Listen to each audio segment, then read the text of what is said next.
просто типа для галочки, как бы, чтобы и помереть не страшно, и жить спокойно с чистой совестью.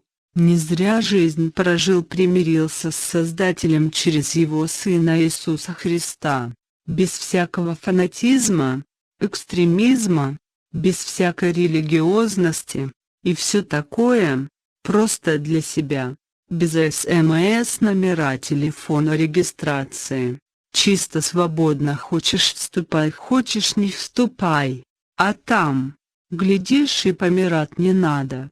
Такая жизнь, Петька, скоро будет, просто для удачи.